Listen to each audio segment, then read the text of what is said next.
Welcome to a Foxy Tech Tips tutorial on hiding your PlayStation friends list on PS4. If you find this video helpful, please consider subscribing to my channel and liking the video. From the dashboard of PS4, go up to the control panel and swipe to the right until you get to Settings and open them.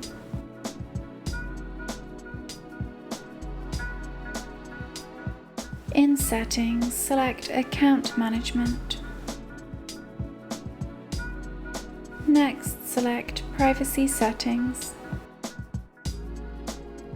You may need to enter your account password to continue here. In Privacy Settings, select Friends.